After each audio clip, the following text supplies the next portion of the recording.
morning, everyone. Thank you so much for that wonderful introduction. And yeah, I get that Mr. a lot everywhere. So, uh,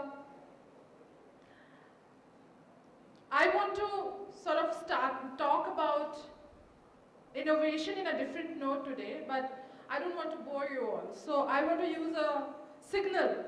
Whenever you get bored, give me a signal. Raise your hand.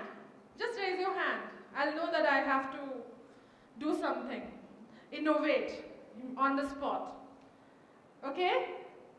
Can you do that? Okay, great.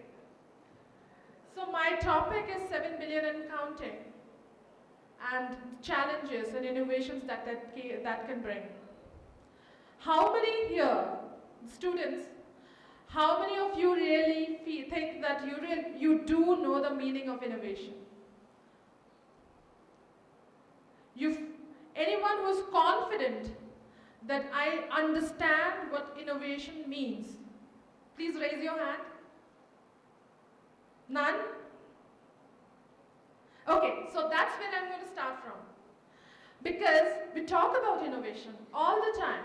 You'll hear it, you heard it here already, I'm sure, since the planning of this event. You hear it in TV, you hear it in your classes, from your professors, from your teachers. But what exactly it means, it is always a confusion for us who, like as a student, are just yet to enter into the space of innovation. Innovation does not just mean bringing something new, designing something new, or building something new which does not exist, or which nobody else has thought of so far. It is solving a solution, solving a challenge, so thinking of a solution for a challenge in a way that is most effective and yet very new. Thinking out of the box to solve a situation which is challenging. So the word innovation directly is related to challenges. It's related to situations which are challenging, which means innovation is supposed to bring social change. Do you understand what social change is? Are you just being shy, or you really don't know? Garden City? Are you being shy? Yes? No? No, sure? Okay. So, don't be shy. That's the key to innovation, first key to innovation. Social change, when you hear that word as well all the time. So when we hit 7 billion, there was a huge program on TV, and you saw the 7 billion, what are the challenges it brings, what does it mean? And obviously, it is a lot of people to handle in this world, which once seemed like so huge, and now it seems like so small, and we are not able to fit all the 7 billion in it. There's a lack of resources to manage that 7 billion. There's a lack of innovation to give each of these 7 billion a quality life. And there's a huge gap. There's a huge gap within people who's able to access the resources and who's not able to access the resources. And believe me, the ratio of who's able to access the resources and who's not is very imbalanced. It's very imbalanced. And you probably all know, because we live in India and we see this every day, right? Am I right? Yes? Okay. So you all know that. Then what is it that science and technology can do to solve these challenges? Whenever we think of innovation, and this word innovation has a huge load on itself, that innovation is supposed to bring and change, social change, solve world problems, solve crises that we are in or we are going to be in. It is a huge burden. Being an innovator means a social responsibility on yourself, but that makes the word innovation seems like a very complex term, which means to innovate, we have to think of something which nobody has thought of. It has to be complex, it has to be very scientific, it has to be very technological, it has to we have to have that knowledge. We have to be, not just be a graduate, but have our MTech and have our, be that intellectual person who holds it all the information. But that's not true. Innovation can be as simple as, like for example, all the women in the village, let's say in Rajasthan, travel so far away every day to bring water. And what can probably solve their problem? It doesn't need to be a very complex solution. And I wanted to show you a couple of examples of such innovations today, but I couldn't, I'm sorry for that. There's an organization called Kopernik, and you should all go and look at their website, Kopernik, Kopernik. And what they thought of was a simple drum. The drum that is used to carry water, but it is, instead of being a cylindrical drum as it is, as we all know, it had a hole in between, like the polo. And there was a rope that goes through it. And one can just fill the water in the drum and pull it on the rope. And it's much easier to carry that water. And at one time, instead of carrying one pot here, or 2 pots, or 3 pots like this, one can carry gallons of water in that small polo-shaped cylinder. Now that's innovation, isn't it? Do you agree? I need to hear your responses. Otherwise, I'll feel like you're getting bored. Yes? Okay. You agree that that is innovation? Okay. So I'm going to talk about another example. How many of you agree that the largest crisis as of now is the crisis of food and energy? Okay, one hand. I don't know if everyone's listening to me. Yeah? Okay. So food and energy are the biggest crises that we are facing. Food, which includes water, and energy. Many places around the world, highly populated places, and most of you know that most of these places are in India, which do not have electricity. And without electricity, most of the work is impossible, right?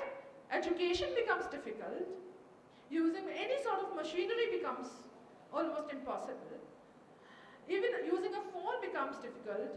And that was solved, not really solved, but there was an innovation on that front when there was this group in US, a young woman, who thought, why not produce a source of power, a renewable source of power that is fun to research. You don't have to sit and do some manual mechanic thing to pump it or so to energize it or something like that.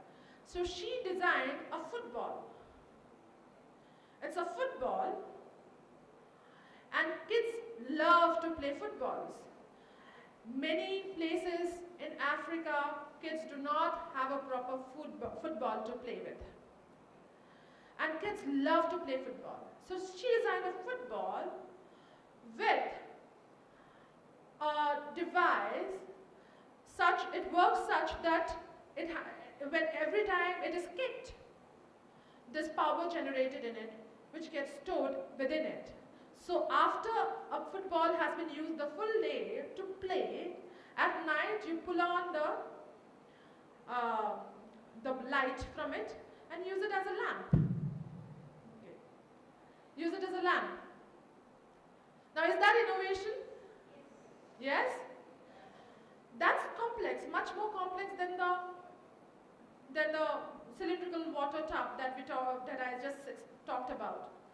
It's needed some electronic devices and complex design, but that solution was so simple that no one, like anyone who does not have any knowledge of using electrical instrument can use it very easily. So it can be just taken and given to a bunch of kids in most rural areas. Go play. And at night when you need to read, just pull this up and turn it on. Right? So that's innovation. And that's the kind of innovation that that creates social change, that is aimed for social change. Innovation not just for the heck of innovation, but innovation that creates social change, that takes us a step ahead in solving the problems that the 7 billion, the number 7 billion is posing on us. Anyone getting bored yet? I'm going further into your kind of work. I want to talk about another platform. Anyone here has heard of Ushahidi? Anyone? No? Anyone has heard of open source? Okay, good. So Ushahidi is an open source platform. Now, I think that is something that you would relate to a little bit more.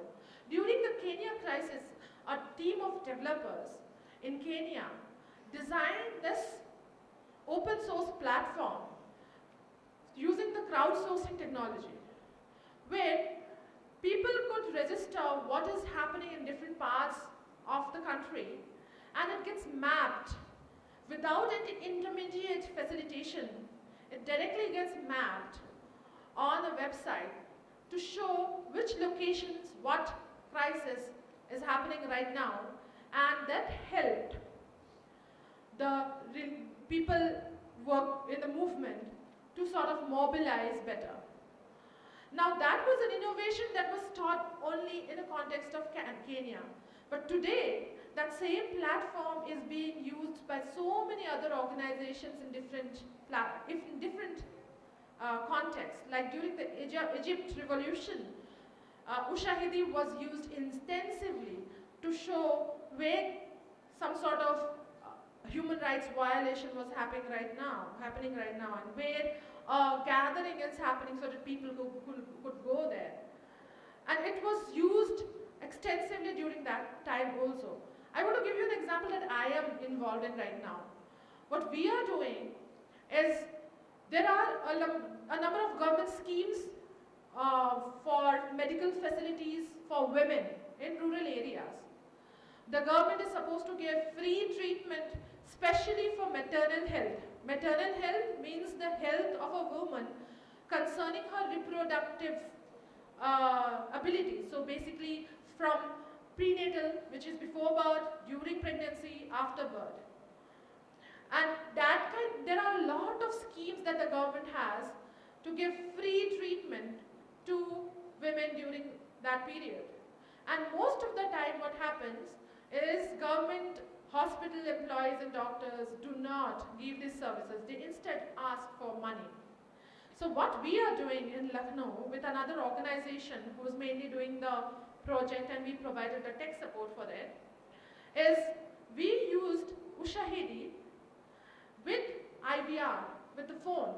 So the women can call into a phone, mobile phone, and they get an IVR response in the local language, which is Bhojpuri, and which says कि आपके साथ जो हुआ है, whatever has happened to you, if you punch in the number of the hospital, which says, tell us what happened, 1, 2, 3, there are different options,